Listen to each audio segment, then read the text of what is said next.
Sejam todas e todos bem-vindos à nossa primeira entrevista do CBG-Com. O CBG-Com é um programa de extensão do Departamento de Biblioteconomia da UFRJ, que tem como objetivo apresentar reflexões e conhecimentos produzidos por seus docentes, alunos e convidados sobre temáticas variadas inerentes ao campo. Bem, hoje eu tenho a honra e a alegria de entrevistar a Júlia Kripa, que é amiga e parceira de tantas aventuras afetivo-bibliográficas, né, Júlia? Eu conheço Júlia há 17 anos, e de lá para cá foram muitos encontros, muitos sonhos, enfim, algumas frustrações, grandes conquistas, mas também muitas alegrias, da qual eu destaco não só ter sido orientando da Júlia durante o doutorado, mas também a realização do nosso seminário internacional, A Arte da Bibliografia, que é um projeto grandioso, que nós amamos tanto e que vem acontecendo desde 2014. Bem, eu vou apresentar em linhas gerais a Júlia, mas a minha ideia, naturalmente, é uma entrevista e um bate-papo que, inevitavelmente, passará pelos percursos afetivos e intelectuais e biográficos da Júlia. Mas, vejam, a Júlia é professora associada do Departamento de Bens Culturais da Universidade de Bolonha, é professora credenciada no mestrado e no doutorado do Programa de Pós-Graduação em Ciência da Informação, da ECA-USP. A Júlia foi professora titular da Universidade de São Paulo, campus de Ribeirão Preto, no curso de Ciência da Informação e Documentação. E do ponto de vista da formação da Júlia, ela é bacharel em Letras Modernas pela Universidade de Bolonha, especialista em Arquivologia pela Escola do Arquivo do Estado de Parma, doutora em História Social pela Universidade de São Paulo, livre docente em Ciência da Informação pela Universidade de São Paulo e realizou o estágio de pós-doutorado no Centro de Estudo e Arquivo da Comunicação da Universidade de Parma, Itália. A Júlia também foi coordenadora do GT3, do nosso ENANCIB, Mediação, GT3, Mediação, Circulação e Apropriação da Informação, por 2 mandatos, né, Júlia, de 2012 a 2016, e desde 2012 até hoje compõe o Conselho Diretor da Casa da Memória Italiana de Ribeirão Preto. Ela é líder do grupo de pesquisa do diretório do CNPq Biblioteca Disciplinata, que é dedicado aos estudos de bibliografia histórica e áreas afins, e pesquisadora do grupo de pesquisa do diretório CNPq Pract, grupo de estudos de práticas culturais e tecnologias da informação e comunicação. E Júlia também foi bolsista de produtividade CNPq. Bem, Júlia, veja só. Claro, somente uma informação importante, porque isso vai nortear o nosso bate-papo. A Júlia trabalha com vários temas, né, das quais eu destacaria a memória, museus, patrimônio, bibliografia histórica, organização da informação e do conhecimento. Júlia, então, em nome do CBG, do nosso curso de Biblioteconomia, do nosso Departamento de Biblioteconomia da UFRJ, eu agradeço imensamente o seu aceite, a sua disponibilidade, sobretudo nesses tempos tão ásperos e difíceis, né? E quero dizer mais uma vez que, para mim, particularmente, é uma grande alegria conversar com você. E veja só, Júlia, a ideia desse bate-papo, dessa entrevista, é que a gente transite um pouco em múltiplas camadas do tempo e da memória, tá bom? Então, adianto que, ora, o nosso percurso vai ser um pouco cronológico, ora, o nosso percurso será de retorno ao passado, ora, o nosso percurso vai ser uma leitura sobre o presente e, quiçá, um pouco sobre o futuro, apesar desses tempos tão distópicos, né, que temos vivido. Então, Júlia, para começar, gostaria de fazer uma seguinte pergunta, como nós brincamos, né, começando do começo, né, do ponto de vista pessoal, Júlia, ainda não acadêmico e profissional, como que o Brasil chegou até você e como que você chegou ao Brasil? Como que foi essa história? Ai, meu Deus, que pergunta difícil. Bom, alô a todas e todos. Agradeço muito esse convite e essa possibilidade de conversar sobre assuntos que, bom, espero que sejam legais. Mas começa com uma pergunta que, assim, como o Brasil chegou a mim, como eu cheguei ao Brasil, eram os idos de 1973, quando eu passei uma temporada de 6 meses em São Paulo. Meu pai era professor universitário, foi o primeiro que foi convidado via FAPESP para dar aula na pós-graduação da física, né? Então a família inteira foi, e eu acho que isso acabou me marcando. Quando acabei Quando me formei, olhei um pouco em volta, o que me interessava, eu resolvi fazer uma tentativa de um pós-doutorado no exterior. Mas, como todo mundo vai, para a Inglaterra, quem vai para a França, quem vai para a Holanda, quem vai para os Estados Unidos, confesso que foi uma escolha assim de tranquilidade, porque não havia muita competição, pelo menos para as áreas de humanas, para vir para o Brasil. Então, consegui. Cheguei, comecei como aluna especial no doutorado, lá da História, depois entrei, e aí acabei ficando por muito tempo. Muito bem. Fiquei por uns 25 anos. Ótimo. Muito bem, Julia. A gente vai ter oportunidade para falar sobre algumas dessas etapas ou momentos do seu percurso profissional e de formação também.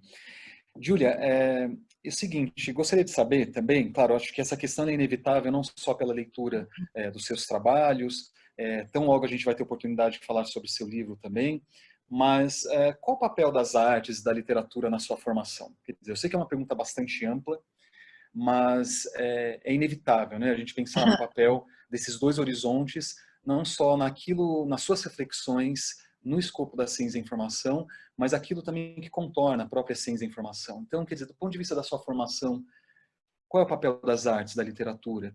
Né? Bom, eu me formei em letras. Letras aqui na Itália é um pouco diferente do que é no Brasil, onde se estuda prevalentemente ou a linguística ou línguas outras, né? Na Itália você tem um curso que é de línguas estrangeiras, e o curso de letras é dividido entre a linguística e a parte histórica, coisa que eu escolhi, a parte histórica, eu não sou linguista por formação. E essa parte histórica sempre foi de história literária, em princípio.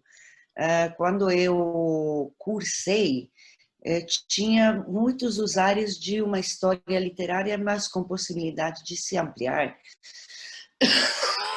desculpe, para uma história mais cultural, né? Com a possibilidade, além das disciplinas obrigatórias, de completar com um leque bem amplo de outras disciplinas, no campo artístico, por exemplo, no campo da comunicação, né? Então, na verdade, me formei especialista em assuntos gerais e aleatórios, mas o fato é que os estímulos para seguir um curso de letras vieram com certeza do hábito muito grande que eu já tinha a leitura.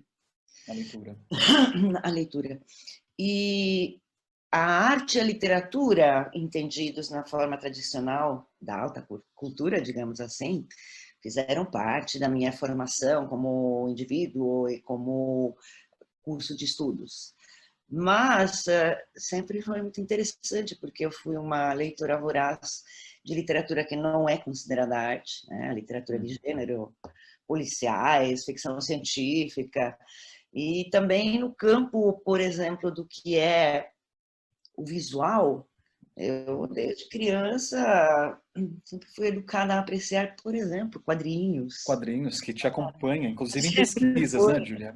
uma leitora de quadrinhos, continuo sendo uma leitora de quadrinhos. Então, se a arte e a literatura me acompanharam sempre por um viés bastante amplo, nunca marcado somente pelos que é o contexto da grande arte ou da grande literatura, digamos assim. Sim, sim, sim. Perfeito, Júlia. Claro, naturalmente, nesse sentido, então, que você... acho que nós tivemos a oportunidade já de brincar um pouco sobre isso, não é, Júlia? Assim, teve momentos que eu cheguei a comentar com você, bom, mas acho que você tem uma visão, ora enciclopédica, né? Não no sentido de tentar organizar as coisas, mas emergir desse caos, mas ao mesmo tempo, assim, também ter essa capacidade relacional, né? De tantos temas, que de certa forma isso é um horizonte plenamente possível quando nós lidamos com áreas que se autodenominam enquanto interdisciplinares, não é, Júlia? Acredito eu que isso também tenha, de certa forma, te conduzido ou feito com que você fosse ao encontro da biblioteconomia e própria ciência da informação, né? Acredito eu. Eu acho que teve uma influência o lugar onde eu me formei. que era a Bolonha da década de 90, primeiros anos 90. E que era um lugar onde o Umberto Eco imperava como maneira de se pensar, de se ver as coisas. Umberto Eco, o Carlo Ginzburg, uma geração de intelectuais que tinha nas veias essa ideia de uma interdisciplinaridade cultural, de uma visão cultural. Não é à toa que os dois trabalhavam, em algum momento colaboraram, por exemplo, né? Além de outros professores ligados, por exemplo, à semiótica, como Calabrese, que se ocupava de semiótica visual, né? Enfim, nomes que foram efetivamente um acompanhamento ideal, né, para se olhar o mundo com perspectivas bastante novas na época. Né? Eu acho que fez parte da minha formação. Muito bem, Júlia. Perfeito, Júlia. Júlia, eu tive a felicidade, claro, não tive aula, né, porque fiquei um período muito curto no sanduíche, mas em um dos momentos que eu passeava ali por Bolonha, eu encontrei o Carlo Ginzburg. E na verdade foi na biblioteca central da universidade. Mas admito a você que eu fiquei muito acanhado, assim, de dar um abraço nele. Era a minha vontade de ter feito isso, mas não. Sei lá, eu saía para as baladas com os filhos do Ginzburg. Éramos uma mesma geração. E, Julia, e eles usavam Dr. Martens também? Não lembro, acho que sim, viu? Era um possível, pouco né? assim. É possível. Ótimo, muito bem. E, Julia, diga uma coisa. Antes da sua fase como professora, né, na Universidade de São Paulo, acho que a gente já teve a oportunidade também de conversar um pouco sobre isso, até a questão do idioma, do italiano. Como foi esse percurso das suas experiências profissionais ali, enquanto você fazia o seu doutorado, com o Nicolau na história, né? Você também acabou tendo experiências em faculdades particulares em São Paulo. Como que foi esse percurso nesse período? Nossa, que lembranças, meu Deus! Sim, eu fui uma professora marginal, no sentido que eu pegava marginal para cima, para baixo, para chegar nessas faculdades, né? Primeiro, onde eu dei aula, ficava além de Santo Amaro. Depois, teve um campus novo em Santo Amaro, era um pouquinho mais perto, mas ficava em Parelheiros. Era longe para Dedé. Nossa, Júlia, é mesmo? Em Pinheiros, pegava dois Caramba. ônibus. Nossa. Complicada era. E foi muito interessante, né? Porque era a época do boom, da grande explosão das faculdades particulares. Teve uma época durante o governo Fernando Henrique, a partir mais ou menos de 95, o Plano Real, teve essa... Assim, em cada esquina surgia uma faculdade particular, uma universidade particular, né? Algumas eram já um pouquinho mais pré-existentes, outras foram assim realmente coisas que abriram, exploraram e fecharam, né? Mas eu dei aula em várias dessas universidades particulares. Eu acho que foi extremamente importante, apesar de eu até hoje ser fortemente crítica sobre o que essas faculdades representam, porque, como todos os lugares que têm como vocação ganhar, tudo que pode acontecer de bom é uma recaída de alguma maneira secundária, né? Quer dizer, o aluno tem a possibilidade de aprender alguma coisa, mas não é a prioridade da universidade que isso seja feito, né? Então, mas eu aprendi muita coisa, aprendi a lidar com os alunos, porque foram as minhas primeiras experiências no campo da didática. Aprendi também a fazer pontes, porque nessas universidades eles te contratam para dar aula de várias disciplinas em cursos diferentes.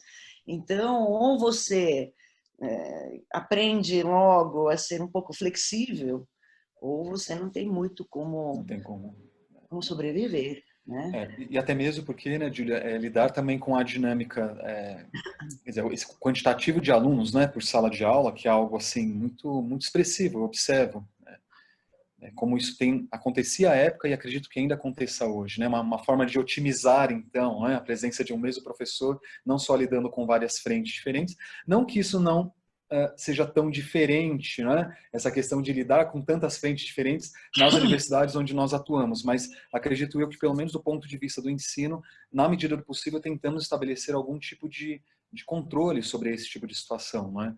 Mas Júlia, veja só, isso tudo naturalmente estaria associado então a esse percurso, já uma fase que você estava no seu doutorado em História Social, né, sob orientação do professor Nicolau Sevicenko, e em que momento então acontece a sua chegada na Universidade de São Paulo? Né? No momento que eu estava super acomodada, na verdade, porque nessa trajetória de faculdades particulares, a certa altura eu caí e numa faculdade que era particular, mas ao mesmo tempo era da prefeitura de Santo André, que era a Fundação Santo André. E ali, mesmo sendo uma faculdade paga, os professores eram contratados por processo seletivo e ganhavam uma estabilidade mesmo sendo horistas, né? Então, eu passei na Fundação Santo André, então eu já estava, de alguma maneira, tranquila, né? E foi também uma época em que me chamavam, depois tinham que me demitir para não configurar um contrato estável, também na PUC de São Paulo. Então era uma fase em que, afinal de contas, eu não tinha muito do que reclamar, a não ser que, enfim, as possibilidades de fazer alguma coisa além de dar aula eram muito limitadas. Então, quando apareceu esse concurso e no curso novo em Ribeirão Preto, pensei que o máximo que pudesse acontecer era passar. Se não fosse acontecer, tudo bem, não é que fosse perder grande coisa, né? Enfim, ia continuar a minha vida sem sentir um estresse de quem deixou algo, assim, eu podia deixar depois se eu tivesse passado no concurso. Deu certo. E aí entrei num curso com só uma outra professora no começo. Fomos duas, com alguns professores emprestados da física, por exemplo, para dar aulas de... Foi junto com a Marina, Júlia? Não, Né? não, ela nunca Não. deu aula no... Então, começamos do zero mesmo. Eu lembro que a minha primeira aula foi assim, bem descarada. De entrar em sala de aula, olhar para os alunos, né? Oh, legal, mas por que vocês escolheram esse curso? Ninguém sabia muito bem, né? Vocês sabem o que é a ciência da informação? Os alunos, assim, olhando, né? Bom, vamos descobri-los juntos. E eu estava sendo bem sincera. Bem sincera. Essa coisa de descobri-los juntos. Eu imagino quão dramático foi. Porque é justamente isso, você chegou no momento de criação, quer dizer, você foi uma das criadoras do curso, né? Então, cria-se conforme se vive a experiência também, não é? Enfim, com os acertos e os erros que são muito, enfim, naturais desse processo. Mas, Júlia, você poderia sintetizar se isso é possível, né? Eu penso que é muito difícil, né, nesse percurso longo, porque você começou a dar aula na USP em 2013, é isso? 2003, né? 2013, exatamente. Você poderia ou conseguiria sintetizar os seus anos de Universidade de São Paulo até se tornar professora titular? Né? Sim, Quer dizer, esse momento, também essa chegada e essa partida da Universidade de São Paulo, o que isso representou para você? Como se vive esse... Olha, de 2003 a 2008, digamos, primeira turma, efetivamente, primeira turma e meia, assim, foi efetivamente de aprender o que é, como se constituía essa área, o que tratava essa área, sempre assim, ricocheteando entre certas ideias de biblioteconomia, certas ideias outras, mas não tão unívocas na visão das pessoas. Você pergunta para um físico o que é física, terá a mesma resposta, ou muito próxima, do que outro físico pode responder. E bem ou mal mesmo acontece também num campo como pode ser o da sociologia ou da história. Mas na ciência da informação, nesses anos, era assim, a ciência da informação ia de algo que era uma biblioteca melhorada, até uma coisa em que, mas você não vai, me diziam, você não vai ter condições de entender porque você é das humanas. Então, era uma cruz e delícia tentar entender efetivamente o que estava acontecendo, né? Então, foram anos desse tipo. E aí, quando eu cheguei, aí comecei, obviamente, no entanto, tentando entender o que significava produzir para esse campo, sem ser, sem ter origens na biblioteconomia, né? Então, eu frequentava os eventos, tipo o Enancib, e eu ia de um GT para o outro, tentando efetivamente entender do que se tratava, né? E acabei me dando bem no GT3, porque o GT3 era o que abria um pouco os horizontes, né, nas discussões, né? Então, obviamente, GT3 de mediação, né? Então, o que é a mediação? Ali também toda uma tentativa de entender, em primeiro lugar, algo que para muita gente ainda não está muito claro, né? A diferença entre mediação da informação e mediação do conhecimento e da cultura, coisas que são entrelaçadas, mas são diferentes, né?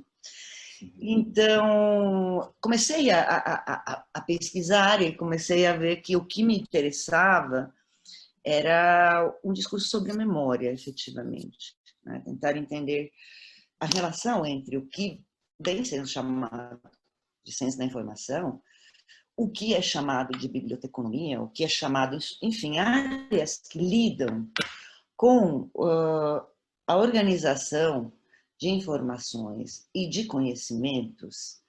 Eu via que tinha um forte laço com o que trata a memória, né? Então, a minha entrada não foi pela memória patrimonial. Aliás, eu lembro que quando eu dava aula de memória, eu falava, olha, falar dessa ideia de memória como patrimônio, eu vou deixar por última. Eu quero falar de memória em relação ao que podem ser sistemas de classificação, sistemas de organização, bibliografia, enfim, né? Essa componente, né?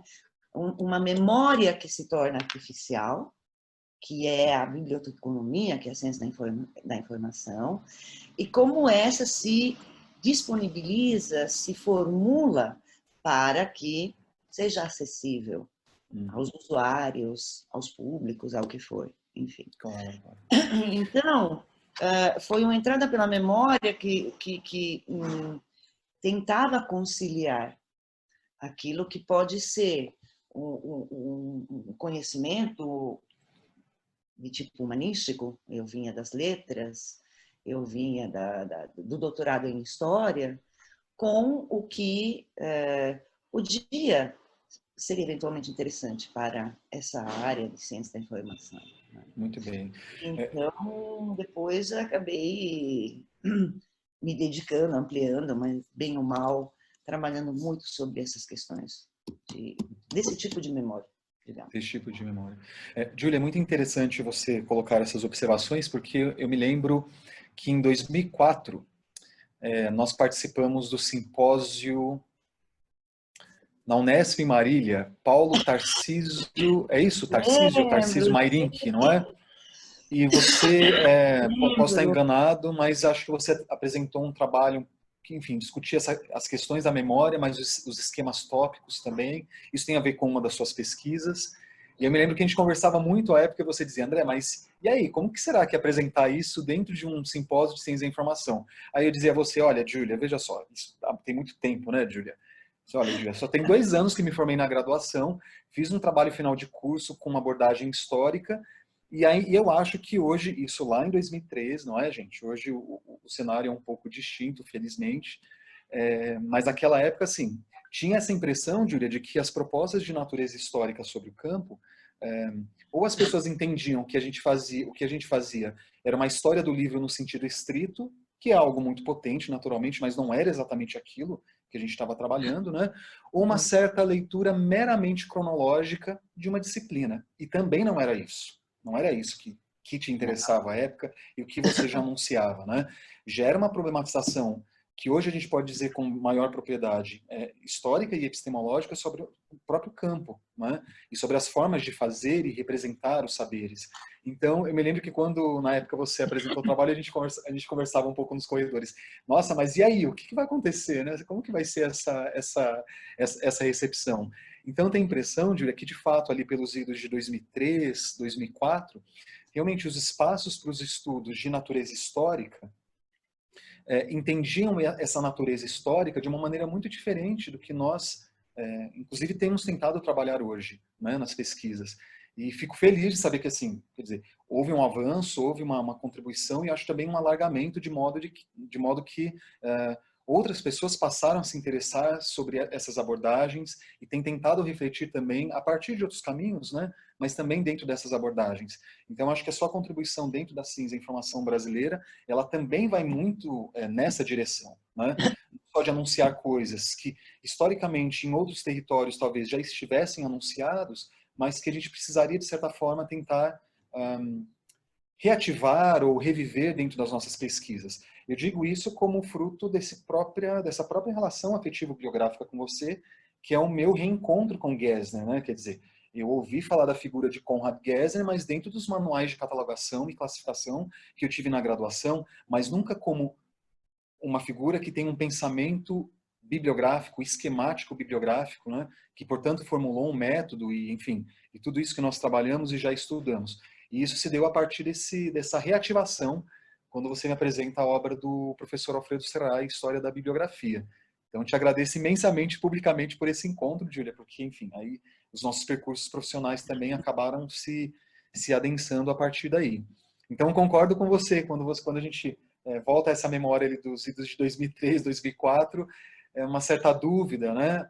E também fora o discurso das pessoas que até então estavam presentes no campo, e algumas delas ainda presentes no campo, mas com aquele discurso, olha, eu acho que isso é história, isso não tem nada a ver com a ciência da informação. Olha, acho também que você não é da área, veja bem se você quer isso mesmo para a sua vida. Quer continuar mesmo na biblioteconomia e ciência da informação?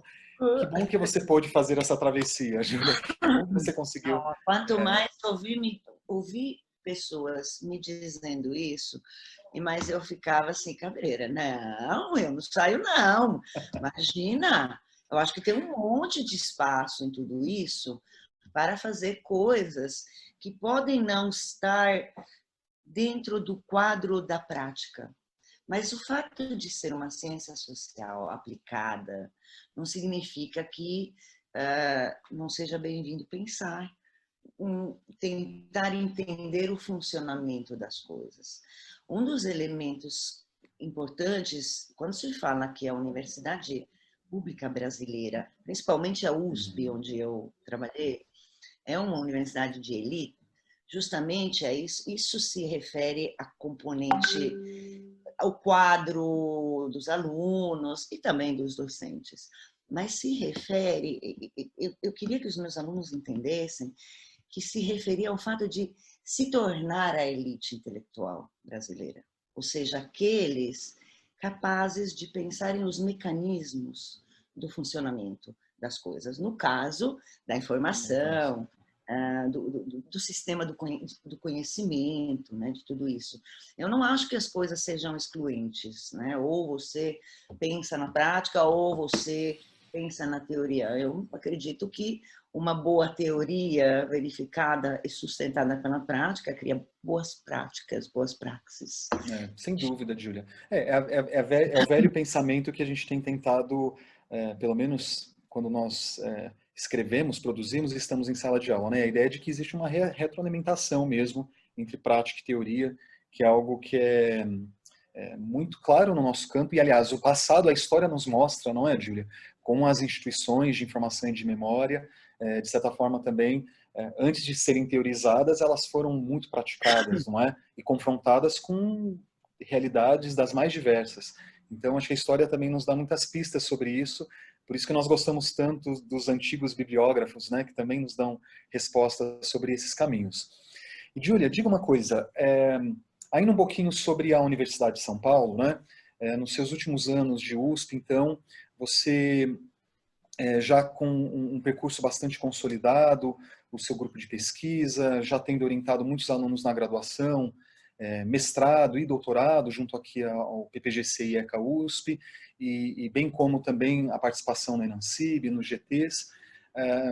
Você, então, um pouco antes do encerramento do seu percurso na Universidade de São Paulo, acontecem duas coisas muito grandiosas na sua vida, que na minha leitura é uma espécie de um coroamento mesmo, do seu percurso e dedicação ao campo, né, e à área aqui no Brasil, que é o fato de você se tornar professora titular, e nós sabemos muito bem qual é o percurso para se tornar um professor titular na Universidade de São Paulo, que é um percurso muito distinto, por exemplo, das federais. Não estou dizendo se é mais ou menos fácil, mas é um percurso com muitas particularidades, né?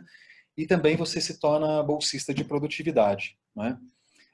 Júlia, essas duas questões, o que representou para você? Quer dizer, você consegue enxergar... Eu estou falando que é um coroamento, tá bem? Eu não sei se para você tem esse sentido ou não, mas que sentido tem essas duas coisas? Ou tiveram essas duas coisas?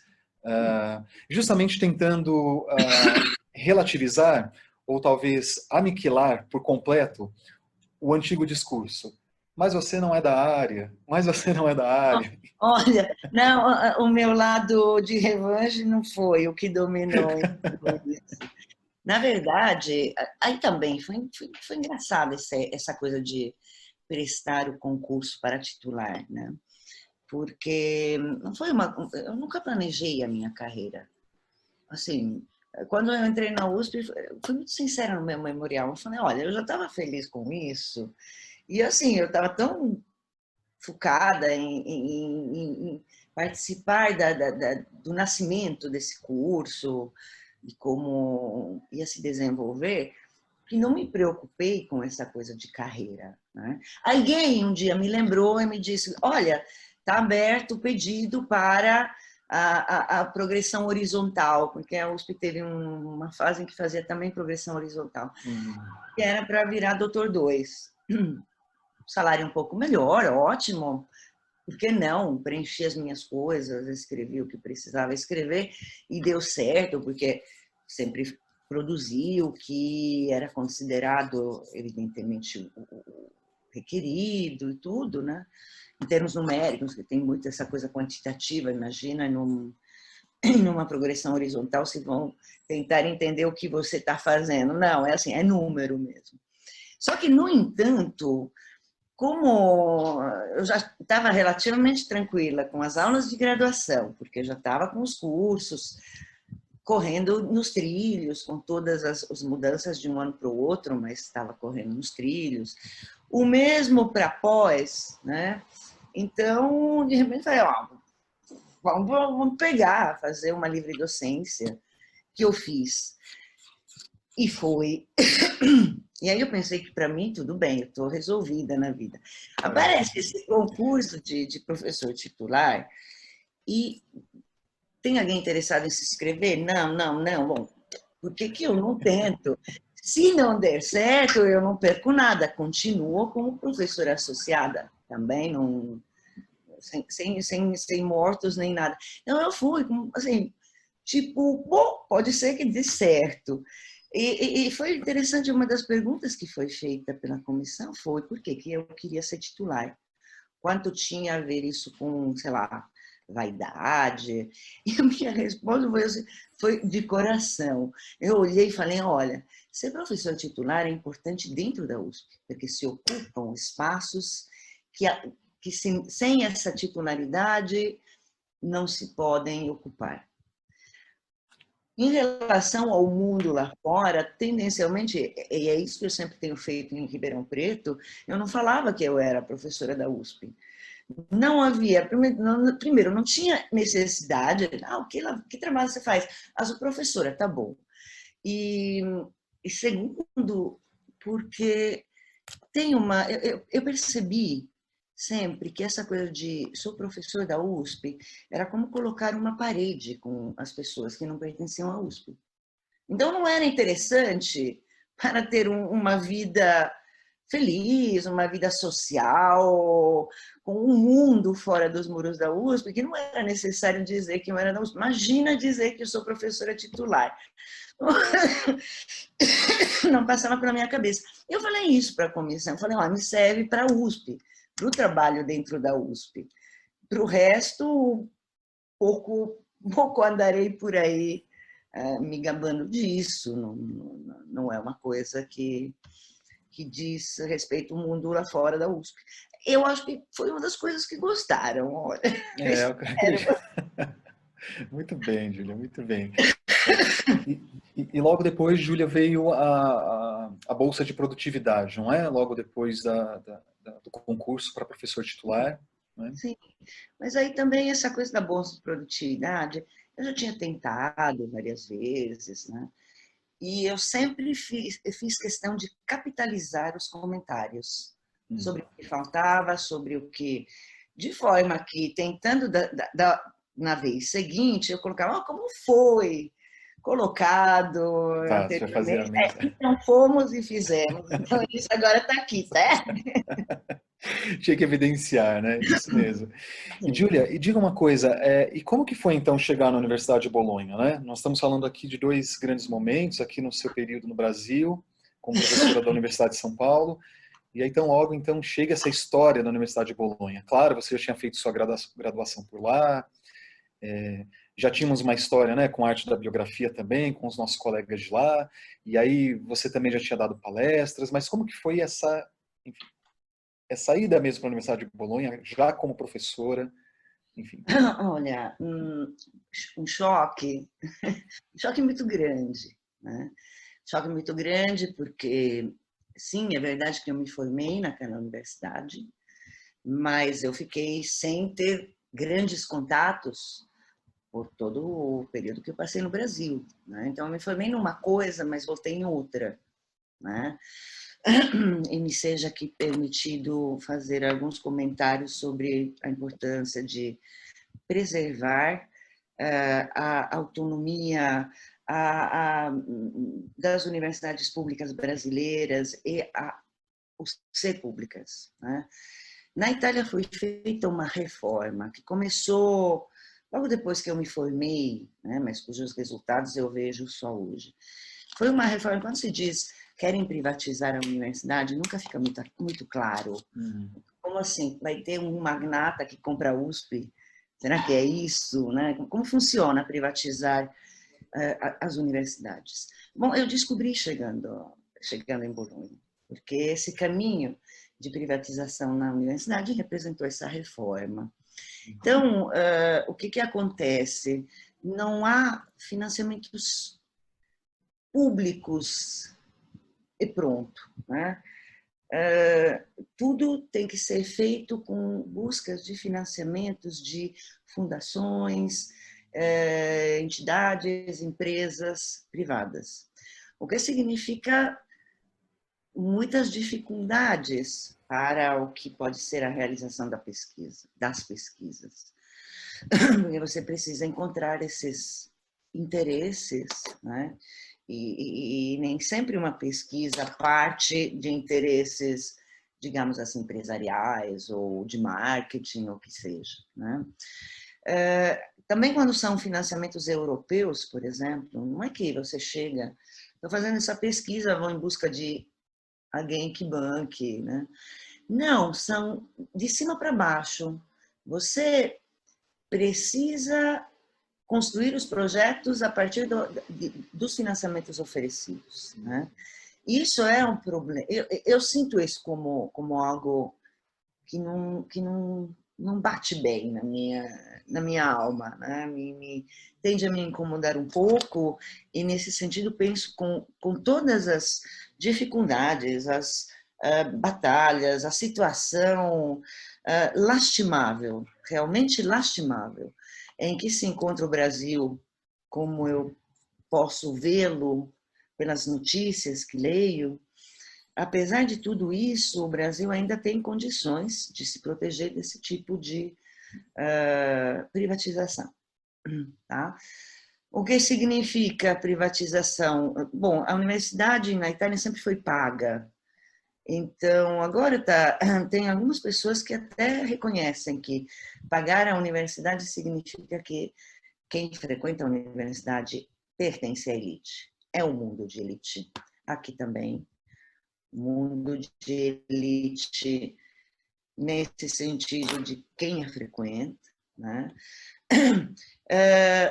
O sistema de aulas é aquilo que se tentava evitar no Brasil, que um professor tivesse que dar aula em todos os cursos, é o que é utilizado nas particulares, Isso. é utilizado nas públicas aqui. Então, assim, eu sou colocada em uma área do conhecimento, então eu disponibilizo meus horários para cursos diferentes para dar aula, né? Então, esse vínculo que eu aprendi a construir com o curso de Ciência da Informação, de certa forma se esvai, porque eu não tenho mais essa ideia de construir coletivamente o curso, né? E dirigir as coisas para esse curso. Então, foi um choque, eu tenho a sensação de trabalhar em uma empresa, e isso acho que ainda não me acostumei. Claro, não, tudo muito recente, não, Júlia? E, Júlia, diga uma coisa, claro que existe uma face da experiência, e é muito interessante a gente conversar sobre isso, né? Até mesmo para que a gente possa se aproximar mesmo, quer dizer, ter uma compreensão não só mais ampla sobre as múltiplas realidades, né? Mas também repensarmos um pouco os nossos percursos dentro das universidades brasileiras, né? Que por vezes acontece o grande erro, né, quando erra-se a mão de se fazer comparações já tão imediatistas. Ah, mas aqui no Brasil é assim, porque as universidades europeias, mas Bolonha, de 1088, portanto, é uma universidade... Né? Então, quer dizer, é como se essa monumentalização dos próprios bens culturais que constituem a universidade também nos impactam de tal forma que a gente fica assim um pouco extasiado, né? Sem conseguir refletir sobre os problemas que estão por trás desses próprios momentos também. Então é interessante você compartilhar conosco essas percepções, porque também, de certa forma, acredito eu, indiretamente, uma luz de esperança, talvez, para a gente pensar que não estamos errando tanto a mão, não é? Claro, estamos suscetíveis o tempo todo às políticas públicas de manutenção das nossas universidades, mas também reconhecemos que muitos colegas e amigos têm batalhado duramente para manter essa coerência, né? Eu entendo quando você coloca essa questão, olha, procuro ser coerente com aquilo que eu me comprometo, não é? Então, aquilo que eu faço em sala de aula conversa com a minha pesquisa e conversa com os eventos que eu estou vinculado. Então, quer dizer, não sou essa figura tão solta que estaria ali com uma espécie de marionete em tantos cantos diferentes. Então é interessante você colocar essas observações porque nos ajudam a pensar não só sobre as múltiplas realidades, mas sobre a nossa, acima de tudo. E, Júlia, e do ponto de vista, tão logo e daqui a pouquinho, quero falar um pouco sobre as suas pesquisas, mas ainda sobre a sua experiência em Bolonha, como se caracteriza um pouco o departamento no qual você está vinculada, né, que é o Departamento de Bens Culturais, e como que, enfim, quais são as disciplinas que você tem se ocupado? Muitas pessoas que estão nos assistindo, naturalmente, não têm ideia, assim, bem, mas é uma graduação em biblioteconomia? Tem graduação em biblioteconomia? Não tem? O que que é? O que que é uma laurea? O que que é uma laurea magistrale? Enfim, você poderia contar um pouquinho para a gente como que é essa configuração e como você tem trabalhado o ensino com os seus alunos em Bolonha dentro dessa configuração, citando inclusive as disciplinas, né, que você tem se ocupado hoje? Então, o Departamento de Bens Culturais tem vários cursos de graduação, tá? Esses cursos de graduação podem ser de 3 anos, a chamada Laurea Graduação Trienal, ou magistral, que é de 5 anos, tá? Muitas pessoas fazem os 3 anos, depois se formam e vão embora. Alguns querem continuar, então, com a trienal, eles já têm cumprido um bom número de créditos, vão para os últimos 2 anos e completam o ciclo magistral. Tá? Os cursos do Departamento de Bens Culturais são vários, são 2, 3, 4, 5, 6. Então, nós temos um curso de bens culturais, propriamente dito, um de sociedades e culturas do Mediterrâneo, instituições de segurança e ambiente, essas duas são de 3 anos. Depois tem de 5 anos bens arqueológicos, artísticos, da paisagem, história, proteção e valorização. Um curso magistral que é ministrado em inglês e que é internacional, que chama International Cooperation on Human Rights and Intercultural Heritage. E depois temos um curso de 5 anos, magistral, que chama Ciências do Livro e do Documento, que é biblioteconomia, além de mais um curso sobre preservação e restauração dos bens culturais.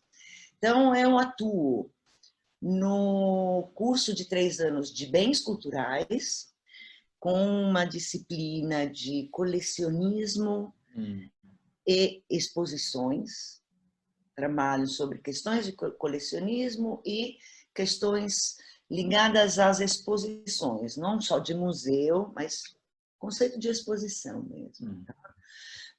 Depois, no curso de 5 anos, ai, me desculpem, eu não posso, nossa, desculpem. No curso de biblioteconomia, eu ministro aulas de arquivologia, chama Arquivologia Especial Moderna e Contemporânea, e com um curso de mediações da informação mediações da informação e da cultura. Também começarei a dar aula com um trabalho sobre sociologia dos processos culturais no curso de Sociedades e Culturas no Mediterrâneo. Então, são essas as coisas que eu faço, muitas aulas em cursos diferentes. Muito bem. E Júlia, você acredita que esses seus anos de experiência aqui no Brasil e também os seus percursos, né, dentro da biblioteconomia e ciência da informação têm atribuído uma certa marca, uma abordagem específica no modo como você tem escolhido os objetos e até os métodos para trabalhar com seus alunos? Você consegue perceber um pouco essa... Sim, totalmente. Enfim, eu vou me livrar logo da disciplina de arquivologia, porque... Não, porque é o seguinte, primeiro, eu sempre trabalho pouco em relação aos arquivos, principalmente as práticas de arquivo. Então, me deram essa disciplina porque não tinha o professor. Mas o que acontece? Acontece que eu trago comigo uma bagagem que é muito brasileira, mas não só como referências, na verdade as referências são internacionais e tudo bem. As referências mais ligadas à gestão da documentação, a própria ideia de documentação, que para um curso de arquivologia moderna e contemporânea, considero que possam ser interessantes. E a resposta dos alunos foi de interesse, na verdade. Só que aqui, esse curso de bens culturais, de ciência do livro e do documento, tende a ser muito ligado ao olhar histórico, aquele problema que no Brasil é completamente ausente, enfim, custa muito. Aqui só tem isso, né? Só tem isso. Então, quando se pensa em arquivo, é só um arquivo histórico. E eu todas as vezes, assim, tenho um orientando de TCC que veio, que queria trabalhar com arquivos da moda. Falei, olha, comigo só se você topar, arriscar e trabalhar em um outro sentido, que não seja esse, porque você trabalha com um arquivo que não é um arquivo histórico, propriamente dito. Então, podemos pensar, né, a partir de outros princípios. Então, não dá muito certo. Eu vou ter que defendê-lo muito na defesa, porque provavelmente vai ser atacado, porque tem essa visão. E essa coisa brasileira, por exemplo, assim, não é à toa que me deram as disciplinas de mediação, sim. porque, pelo menos, pelo que eu vi, pela minha experiência ainda curta, né, em sala de aula, breve, os alunos nunca ouviram falar disso. Isso é algo que está dando muito certo. Eles estão vendo coisas diferentes, estão vendo perspectivas às quais não estão acostumados. Não que não existam aqui, mas não foram ainda colocadas no âmbito da biblioteconomia. Então, estou me sentindo uma pioneira, graças à experiência Muito brasileira. bem. Eu estou curtindo muito, sobre, principalmente, essas disciplinas ligadas à mediação. Né? Bem. E agora vou detonar, agora vou detonar mesmo, quando começar a falar de memória, começar a falar dessa outra parte, que ainda não consegui dar aula, mas vou começar a dar aula. Muito Então, bem, sobre a muito parte bem. de memória. Ótimo, Júlia. E, Júlia, eu gostaria agora de trocar um pouquinho com você, estabelecer aqui um diálogo com você sobre algumas das suas temáticas de pesquisa. Algumas somente, né? Não conseguiremos conversar sobre todas elas, mas sobretudo aquelas pesquisas que transitam no escopo da chamada bibliografia histórica, né? E a própria história da organização da informação do conhecimento. É claro, enfim, acho que é importante fazer essa pequena contextualização, que no nosso entendimento, né, a própria bibliografia, ela aponta não só para a ideia de uma disciplina, mas para um objeto de estudo que, enfim, pode estar vinculado a teorias e métodos de produção de repertórios, esquemas classificatórios, métodos de indexação, inclusive a própria fisicalidade dos documentos, que é algo muito caro ao campo das raridades bibliográficas, e o próprio resultado dos processos documentários, né, como, enfim, a produção de listas e repertórios. E, bem, como a gente tem mapeado e entendido, né, Júlia, nos últimos anos, a partir também dos seminários Arte da Bibliografia, de fato, essa disciplina tem se demonstrado como um horizonte histórico possível, um horizonte epistemológico possível, tecnológico, e também um horizonte cultural para o próprio campo da informação.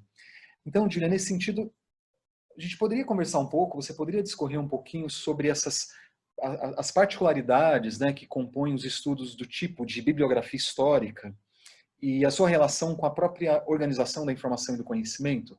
Quer dizer, e quais estudos, os seus últimos estudos que se ocuparam disso?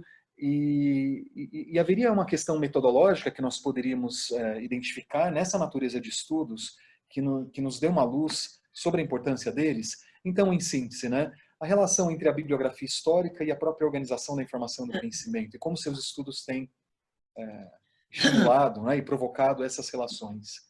Olha, não sei se eles têm provocado, mas com certeza eu encontro essa relação. Né? Quer dizer, essa ideia de bibliografia, a gente viu juntos como pode ser vista de uma maneira mais relativa aos livros e as formas que ela pega, né? Bibliografia que se torna catálogo, né? Bibliografia que se torna inventário, né? Nesse sentido.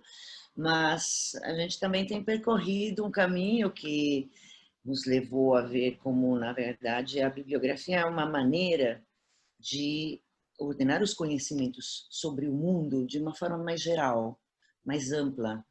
Principalmente, acredito que tenha tido nisso um peso, todas as reflexões que têm sido feitas sobre as novas tecnologias e os novos conhecimentos que elas têm proporcionado, na verdade, as novas formas de organizá-lo.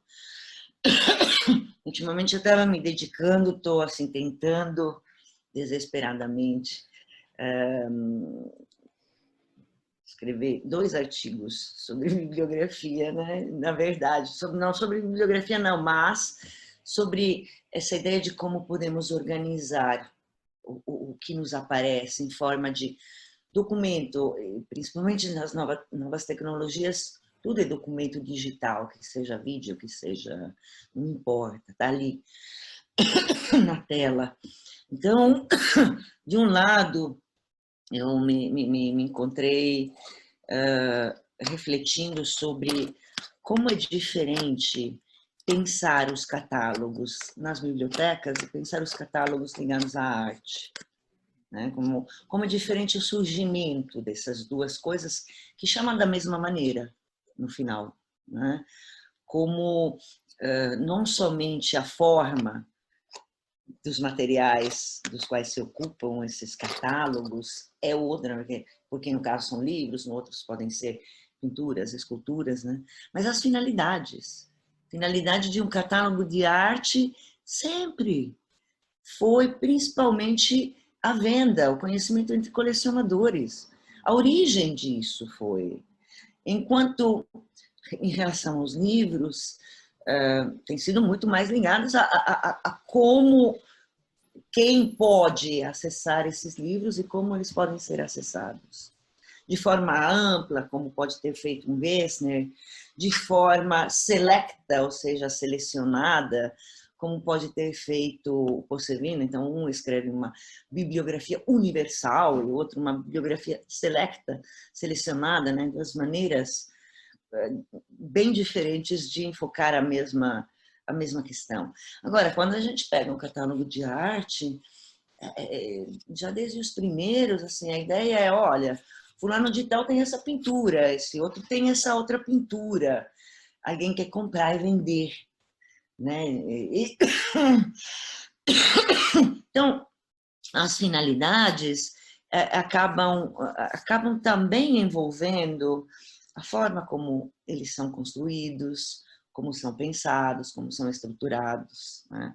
Eu tenho me dedicado a isso porque penso que hoje pensar nessas diferenças que se encontram em uma palavra só, né, e que é ligada a uma ideia bibliográfica, não a bibliografia de biblioteca, né, mas a uma ideia bibliográfica, como ela é mutável no passado, no presente. E a outra coisa extremamente interessante com a qual me deparei no outro artigo que está me dando um desespero, os dois estão me dando desespero, também tentar fazer dois ao mesmo tempo agora.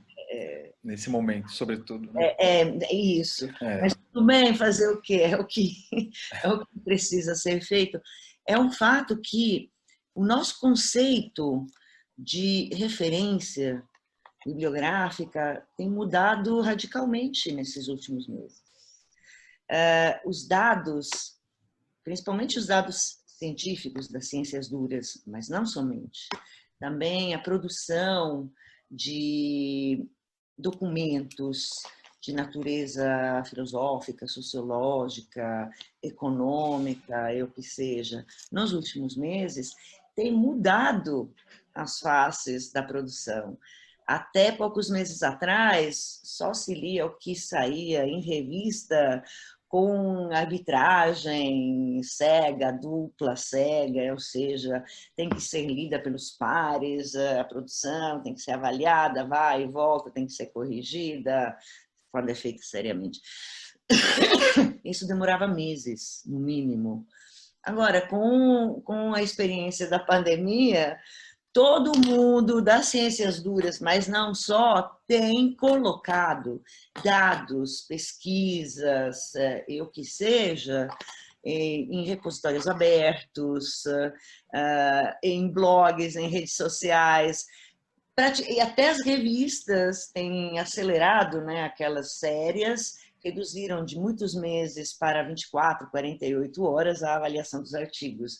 Isso diz muitas coisas sobre os mecanismos enferrujados que a gente tinha, mas diz muita coisa também sobre a necessidade de como enfrentarmos, em termos bibliográficos, essa pandemia de documentos, né, que tem chegado sem seguir as regras do aceite de publicação, digamos assim. Sim. Eu tenho me dedicado um pouco a essas duas coisas ultimamente. Muito bem, Júlia. Ótimo. Júlia, agora transitando um pouco em outra face das suas pesquisas, né, aquilo que a gente poderia pensar no guarda-chuva do patrimônio e memória, né, eu me deparei recentemente, né, preparando as aulas para pós-graduação, reli o artigo que você publicou nas atas da Rede Mussi, do Colóquio Internacional da Rede Mussi, um artigo publicado em 2018, intitulado Documentar a Memória Cultural, Problemas e Caminhos. Né? É interessante que é um texto que você se ocupa de uma reflexão sobre as mudanças que nas últimas décadas podemos observar em relação ao próprio conceito de memória, né? Ou seja, a partir de alguns exemplos, você traz alguns estudos de caso nesse trabalho, você demonstra, então, de que maneira a sociedade contemporânea se preocuparia, então, com a construção de um tipo de memória de natureza diversa, né, ou distinta daquela memória do passado, né, numa perspectiva de uma discussão mais processual. E aí, nesse próprio trabalho também, você chama atenção para a ideia de que essa possibilidade de construção daquilo que poderia ser chamado de uma memória do futuro, né, estaria vinculado também à própria ideia de uma herança que consideramos ou não, aquilo que nós consideramos sim ou não relevante como um legado para ser deixado para gerações.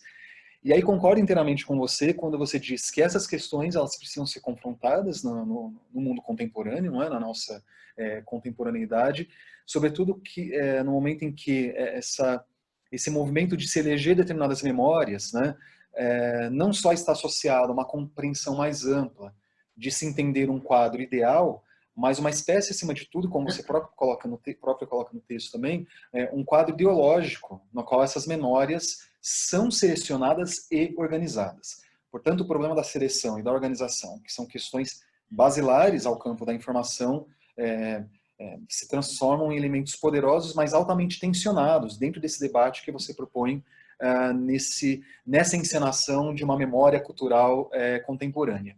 E aí, nesse trabalho, Júlia, então, você traz três estudos de caso muito interessantes, não é? O Museu de Arte Indígena em Sucre, na Bolívia, o Museu della Memoria de Ustia, em Bolonha, né, lá em Bolonha, e o Museu della Merda, né, localizado em Piacenza, na Itália. Então, pensando nessa questão, Júlia, seleção, organização, composição de coleções, né, como você acha que essas chaves podem ou efetivamente têm construído outras narrativas para se pensar a memória, ou aquilo que você está chamando mesmo dessa memória cultural do contemporâneo, que relativiza ou reposiciona a ideia do passado. Né? Como você entende que as instituições de informação e de cultura elas correspondem a essa dinâmica, e se sim, se não, e como tem se dado essas relações? Queria... Sim. Eu acho que essa dinâmica está presente. Nos últimos meses, inclusive, que essa dinâmica está presente e é um problema, tem se observado, por exemplo, na questão do patrimônio dito dissonante, né? Porque pensar tudo, que lindo, temos um patrimônio, é tudo tão bonito, porque é o melhor que foi escolhido em termos estéticos, em termos de forma, em termos de sublime, em termos de espírito. Aí você vai olhar e você percebe que não é, assim, que tem uma construção na base de noções de arte, né, muito descoladas daquilo que é um estudo social. Né? Então, eu me deparei ultimamente com essa ideia de patrimônio dissonante, que é exatamente essa recolocação de quanto uma ideia de patrimônio universal é falsa, quanto, na verdade, a ideia da Unesco é uma ideia, mas muito utópica e talvez nem utópica, sem muito sentido. Essa ideia do universal, algo que satisfaz todos, em que todos se reconhecem, é um belo de um problema, né? Então, de um lado, nós temos um passado que precisa ser absolutamente repensado à luz do ocaso do Ocidente, se quisermos, de um Ocidente europeu, de um Ocidente colonial. Né? Do outro lado, tem toda a constituição de memórias que tem uma relação não só direta, isso sempre teve a relação direta entre produtos estéticos e dinheiro. Sem dinheiro você não compra muita arte, nem no passado, né? Você não constrói monumentos. Mas é muito mais direta. Quem está selecionando as memórias? quem está colocando novas memórias no centro. Coleções ligadas a bancos, ligadas a empresas, a gente tem grandes empresas que criam suas próprias fundações históricas, que colocam ordem em seus arquivos de produto. E aí você olha e fala, bom, ótimo, porque isso com certeza será um material muito importante para futuras reflexões. Mas, ao mesmo tempo, a gente, considerando o que acontece hoje, volta a olhar como aconteceram as coisas no passado. Coloca de novo em discussão, né, todos esses valores. Então, se depara com a ideia de patrimônio nacional e vai ter que pensar o que significa esse nacional, de ver esses conceitos, para quem era, quem os idealizou, quem estava incluído, quem não estava. E aí se abre assim, um caminho na tempestade, né? Mas com certeza é um grande mar no qual navegar. Inclusive, Júlia, nesse sentido, até uma questão que eu colocaria a você e tem diretamente a ver com esse comentário, né? Então, de que modo, então, esse mundo técnico-mercantil, né, um termo até que você utiliza nesse trabalho, ele tem destacado essas problemáticas, essas questões culturais como problemáticas às identidades coletivas, a ideia das raízes, né, entre aspas, e também esse patrimônio, né?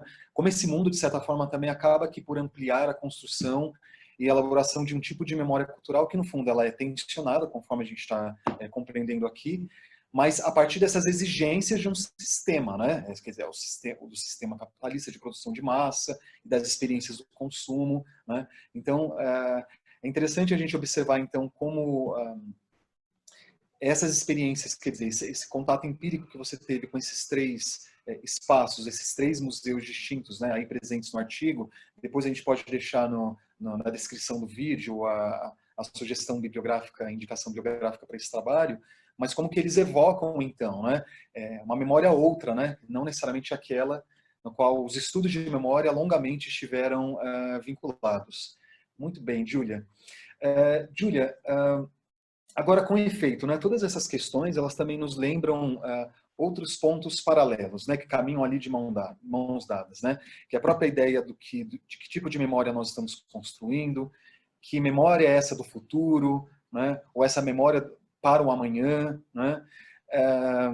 Mas é interessante, fiquei depois pensando, Júlia, ao refletir sobre o nosso bate-papo, né, eu sempre gosto de voltar ao texto, ao livro Lembrar e Esquecer, Escrever e Esquecer, da Jean-Marie Ganubin, que, enfim, nos apresenta o próprio exercício e essa ideia de que essa rememoração, no fundo, ela não pode ser nunca uma simples celebração do passado por si só, né?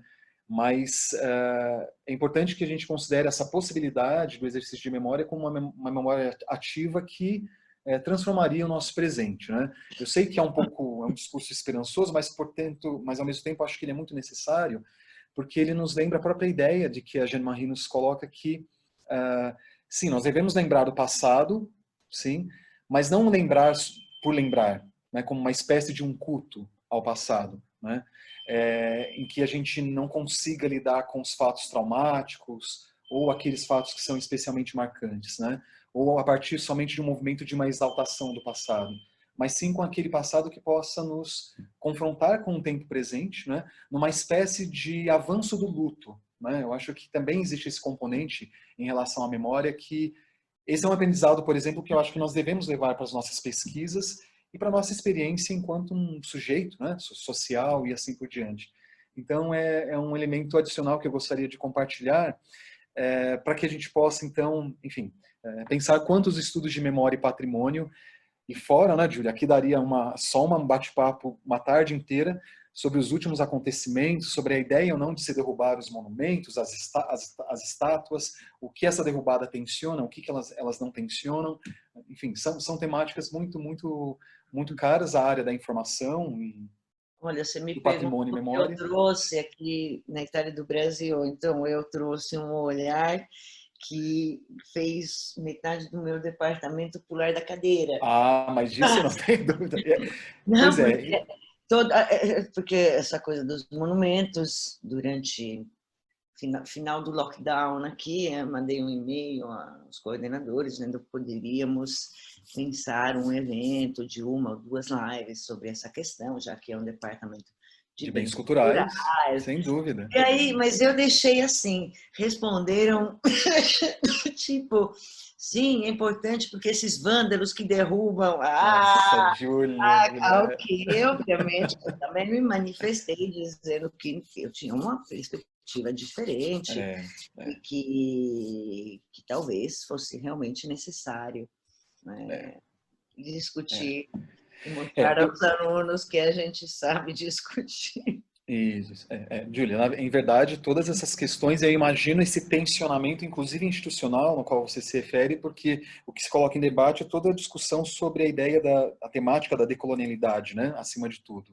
Portanto, agora imagino, né, você, uma italiana que ficou no Brasil e volta para a Universidade de Bolonha, Universidade Europeia, e aí, como que é colocar essas coisas à mesa? Não Siga são com isso, Júlia. colocadas, não são É, colocadas, é, então, mas siga com isso. cheguei e coloquei. Isso, perfeito. Júlia, já quase caminhando para o final do nosso bate-papo, tem ainda pelo menos três coisas que eu quero conversar com você. E é o seguinte: em 2014, você publicou um livro que eu gosto muito e eu sou suspeito, porque eu escrevi uma resenha que foi publicada na INCIDE em 2014, que é resultado da sua tese de livre docência, não é? Defendida na Universidade de São Paulo. E no caso em questão, o meu exemplar é um exemplar especial, porque ele tem uma dedicatória e tudo mais, então está maravilhoso. Que é o Poéticas da Informação. Tá bem? Acho que todos estão vendo. Né? Disponível em Amazon. Isso, Descobri, disponível na Amazon. descobri. Isso, foi publicado pela Todas as Musas. E veja só, Julia, bom, você, enfim, escolhe uma capa maravilhosa para Poéticas da Informação, porque você apresenta, aqui nessa capa a gente observa, deixa eu colocar aqui para todo mundo ver melhor, né? Isso. Ela apresenta os detalhes da obra do Arquiduque de Leopoldo Guilherme, né, em sua galeria de pinturas em Bruxelas, em cerca de 1651, né? E acho que a escolha dessa capa, Júlia, ela não poderia ser mais alusiva ao próprio conteúdo que a gente tem na obra.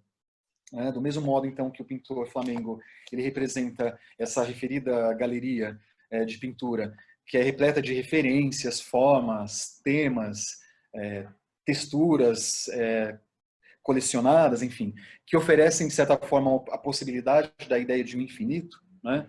Que é aquilo que nos interessa também nos estudos de natureza biográfica, né?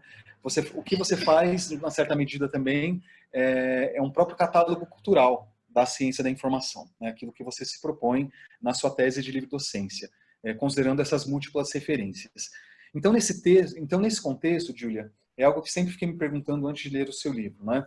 Se a gente tem as categorias que já estão clássicas no escopo da ciência da informação, de organização da informação, recuperação da informação, produção da informação, mediação da informação, tecnologia da informação, preservação da informação, te pergunto, quer dizer, pergunto para mim também, né, e para todos aqui que estão nos assistindo, por que não haveria de existir, então, uma categoria poética ligada à informação?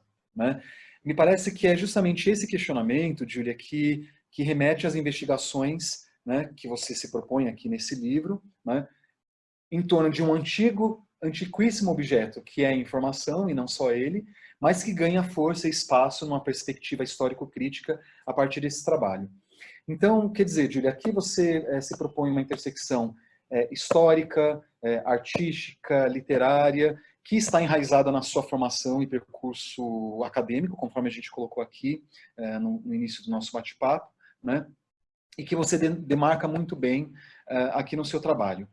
É como eu disse à época, sabe, Júlia, para mim esse seu trabalho, ele trata de um mundo que ele é, claro, ele é eminentemente informacional, mas ele, antes de tudo, ele é um mundo humano, contraditório, multicultural e, acima de tudo, sensível. Não é? E aí pensando nas relações entre arte e literatura. Não é? Quer dizer, é um mundo que a gente está destinado a viver e que a gente tem que dar sentido a ele. Né? Ou seja, talvez aí seja uma primeira pista que é possível a gente pensar numa ciência da informação que só tem a ganhar e ser fortalecida quando não está desprovida de alma. Essa é uma coisa que ficou muito clara para mim no momento que li seu trabalho e escrevi aquela resenha. E aí te pergunto, Julia, há 6 anos atrás você falava em poéticas da informação, né? É possível pensar em poéticas da informação nesses tempos pandêmicos e pós-pandêmicos? Ah, Precisamos pensar nas poéticas de informação? sem dúvida, sem Sim. dúvida. Sobre isso, assim, vou te dar um exemplo sobre pandemia. Todo mundo já sabe ou acredita que sabe o que é o vírus, como funciona o vírus, de onde vem o vírus, para onde vai o vírus. Acha que sabe, né? Achamos que sabemos, né? Agora,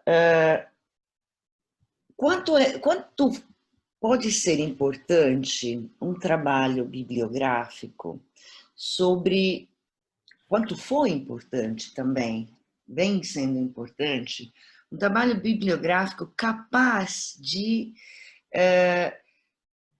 oferecer, fazer circular os imaginários sobre esse tipo de acontecimentos, né? O que significa para as pessoas uma epidemia, não digo nem uma pandemia, uma epidemia em geral, né?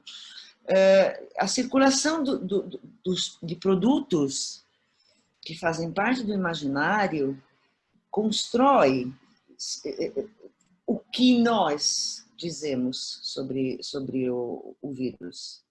Não sei se é claro. Nesses tempos, quem fez um trabalho de oferecer imagens literárias, imagens em movimento, imagens do passado, né? Fez um trabalho importantíssimo para a constituição da nossa própria consciência do que está acontecendo, né? Então, eu acho que faz parte das poéticas da informação. Qual é o limite entre sabermos o uso da máscara e associarmos o uso da máscara a imagens que podem vir do cinema, da TV, dos livros, dos quadrinhos, né? O que isso acaba fazendo em nós, né? Então, acho que quando penso em poéticas da informação, eu penso naquela informação que não é fundada em dados, mas é fundada na vivência e na experiência de construção de imaginários humanos. Sem isso, quer dizer, as famosas 3 faculdades baconianas, que depois a gente trata um pouco mal, né? A razão, depois ajuda a classificar as ciências, a memória, o legal, aí a gente joga um pouco de história, biografias, geografia, e a imaginação. E aí aquela parte um pouco assim, ali vai a literatura. Sim, mas no pensamento que fundamenta a própria ciência da informação, essas 3 faculdades da mente são indestrinçáveis. Então, a ideia da imaginação, a imaginação sobre o que vai ser daqui em diante, quanto mobiliza para que se realizem ou não determinadas formas de viver e conviver com esse vírus, né? Então, faz parte da informação, mas faz parte da informação no nível como faz parte da informação a pesquisa sobre novos respiradores, novos ventiladores, né? Porque é aquela que alcança ou pode alcançar as pessoas. A capacidade de narrar, a capacidade de representar, a capacidade de organizar esses produtos, eu acho que é extremamente importante. Eu não acho que poética da informação faz parte. Muito bem. E, Júlia, ainda sobre poéticas da informação, e aproveitando um momento que tem a ver com um fenômeno extremamente positivo nos estudos que nós temos acompanhado na ciência da informação brasileira, de certa forma você se apoia em ferramentas metodológicas no âmbito dos estudos culturais e de gênero para desenvolver esse seu livro, né? Essa sua pesquisa, enfim, resultado da sua livre docência na USP, como eu já disse.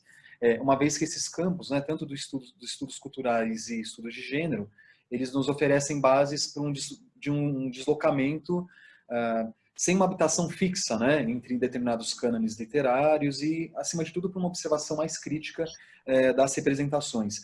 Como que você observa isso, Júlia, no escopo da ciência da informação brasileira? Quer dizer, a gente tem percebido nos últimos anos um aumento assim expressivo, né, um interesse expressivo pelos estudos de gênero, os estudos culturais, né, atrelados à ciência da informação.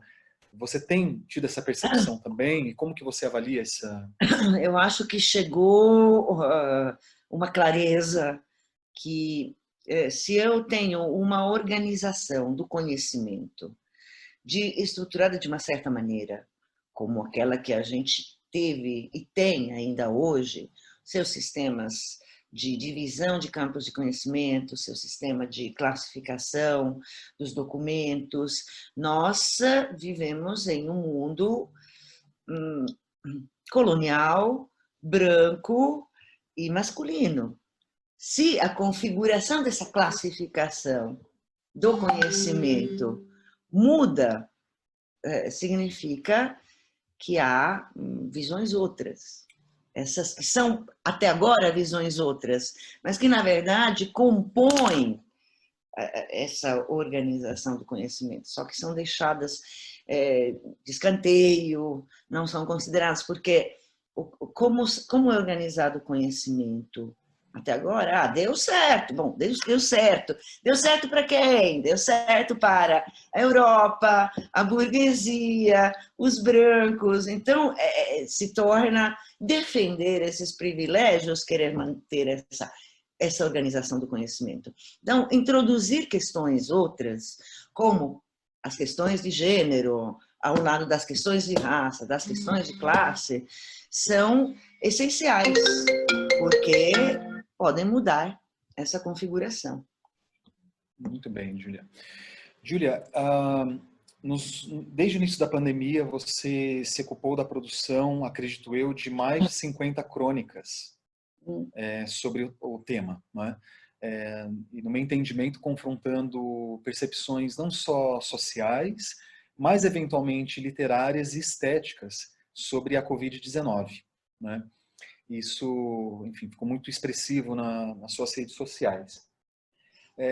Se a gente considerar, por exemplo, aí eu recorro um pouquinho ao George Agamben, né, que no seu ensaio que é contemporâneo, ele diz que os seres humanos eles não podem invadir-se do seu próprio tempo para compreender o contemporâneo, né? Quer dizer, nós precisamos de uma certa medida entender que essa ideia do contemporâneo, essa espécie, conforme o Agamben afirma, né, essa espécie de fratura, né, é aquilo que impede o tempo de compor-se, ao mesmo tempo o sangue que deve suturar essa quebra, né? Então, quer dizer, é como se a ideia, ele recorre a essa imagem do poeta, né, o poeta contemporâneo, que deve manter-se vislumbrado diante do seu tempo. E aí ele diz para a gente que o contemporâneo é aquela figura que se mantém, que mantém o seu olhar fixo no tempo, não para perceber as luzes, mas para perceber o escuro, né? Ou seja, o contemporâneo é aquele que consegue enxergar na obscuridade. É como sempre a gente reflete, pensa, e sempre nós conversamos muito, eu e Lúcia, na disciplina que nós oferecemos lá na ECA, né? Bem, é muito fácil enxergar com as luzes, né, Júlia? É fácil enxergar com as luzes, não é? Mas Nós aqui colocamos o foco estamos de luz. navegando à vista. E me ajuda É, um pouco, assim, eu escrevi as crônicas porque percebi que a minha vida estava passando por algo extraordinário, né? Do mesmo jeito que quando o Lula foi eleito presidente, eu fui a Paulista, porque eu percebi que eu estava vivenciando a história, né? Então, essa coisa de me encontrar em uma situação em que tudo que você está acostumado é colocado em xeque, porque aqui na Itália o lockdown foi, de fato, algo foi comprido, que foi... E durou 2 meses. E agora nós temos ainda a obrigação de usar máscara, tem uma série de problemas, de volta de contágios, enfim. Então, eu escrevi aquelas crônicas porque eu precisava colocar na minha frente algumas questões que estavam extremamente confusas. É um evento, eu não sei para vocês, mas para nós desse lado do mundo foi um evento traumático, fortemente traumático, em termos individuais, em termos sociais, em termos econômicos, em todos os vários quesitos que uma pessoa pode atravessar, né? Então, foi extremamente traumático. Nós tivemos que lidar com coisas para as quais não tínhamos parâmetros. Então, me pareceu importante, talvez para a minha própria saúde mental, eu não sei, né? Mas tentar dar uma leitura que eu percebia que era em constante mudança, porque você não vive uma experiência controlada. Isso é uma experiência, assim, que detona, que vai... Você não sabe onde, você não sabe como. Então, resolvi escrever aquilo, porque me parecia... me fazia bem, basicamente. Muito bem, Júlia, muito bem. Júlia, pelo menos a mim, considerando essa inspiração agambeniana, né, de que, pelo menos a mim, as suas crônicas, elas me ajudaram diretamente a enxergar na escuridão, como eu estava dizendo, né, antes do seu comentário. É muito fácil nós enxergarmos na luz. Acho que o grande desafio que se coloca é enxergar na escuridão, sem sombra de dúvida. E, Júlia, antes de fazer a última pergunta a você, eu gostaria somente de fazer uma pequena leitura, que eu acho que pode, talvez não sei se ajudar exatamente, Júlia, mas a lidar com esses tempos ásperos, né? Com algumas incertezas e, enfim. E vou fazer a leitura do trecho e ao final eu conto para você de quem é esse trecho, tá bom? Que é o seguinte, olha. Querer entender nosso presente como ponto culminante da história é igualmente estéril e é possível que nos conduza à indiferença diante das feridas e dos sofrimentos de nosso presente e, assim, também guiar-nos para catástrofes. Pensar nossa conjuntividade enquanto nosso presente absoluto significa admitir que nosso mundo não é nem melhor nem pior do que os outros mundos que existiram. Temos de aceitar esse presente, mas sem submissão. Esse é o mundo no qual estamos destinados a viver. Temos de dar sentido a ele. Nossa conjuntividade é nossa contemporaneidade, qual é sempre simultaneidade, mas esta, como já se sabe, nem sempre é contemporaneidade.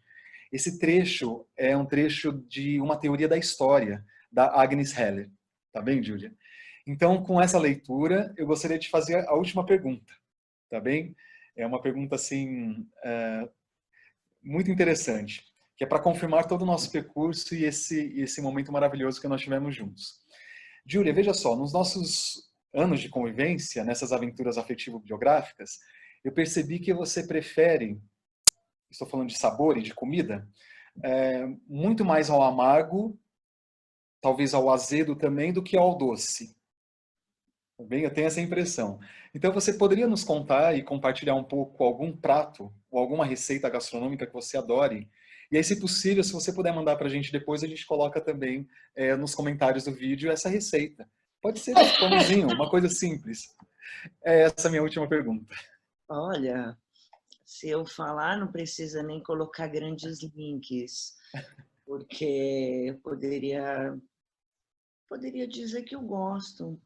Sim, mais de salgado, de amargo, do que de doce. Azedo? Azedo também? Sim, também, sem dúvida. E picante, E picante. uma pimentinha. Então, mas eu acho que, assim, você falando me deu uma vontade. mas uma vontade de um escondidinho de carne seca que eu não posso fazer aqui. É Então, verdade, é verdade, Júlia. É. mas eu adoraria estar aí e depois de tudo isso a gente sairmos todo mundo junto. Ah, mas faremos, faremos, faremos. É, Escondidinho. para mim, assim, eu aguardo a alegria do reencontro, assim. O reencontro já será uma alegria. O que poderá ser feito a partir do reencontro será algo a mais, né?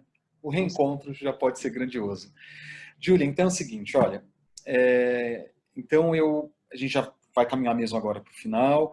Eu gostaria de passar então para você as palavras, para que você possa compartilhar o seu e-mail para quem está nos assistindo no CBG.com e também palavras finais, se assim você desejar, tá bom? Bom, gente, eu só posso agradecer. Foi uma conversa extremamente agradável, mas o André é sempre uma pessoa extremamente agradável. Então, eu acho que depois se põe o meu e-mail nos anexos do vídeo, que se tiver qualquer dúvida, qualquer pergunta, tentarei responder, tá? E principalmente o que eu posso dizer a vocês é força, vamos firmes, há de passar essa tempestade e aí poderemos olhar para esse ano esquisito de um ponto de vista mais confortável, né? E, enfim, eu desejo que tudo dê muito certo por aí e que tudo dê Muito muito bem. certo por aqui também, porque ainda Isso é o que nós desejamos também, Júlia, que dê tudo muito certo por aí. E que a gente se reencontre tão logo. Assim espero. Então, Júlia, olha, mais uma vez, muito obrigado.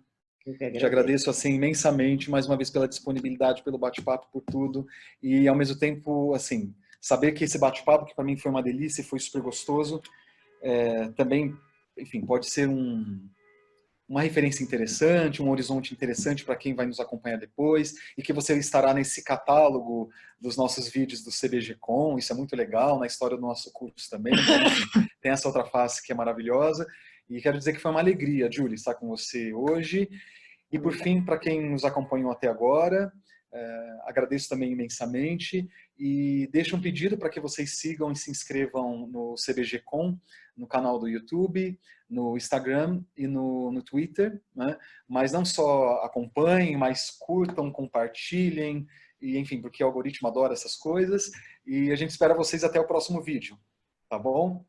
Então é isso, Julia, ó, um beijo enorme, saudade sempre. Para todos vocês, muita Tchau, saudade. tchau. Tchau, tchau.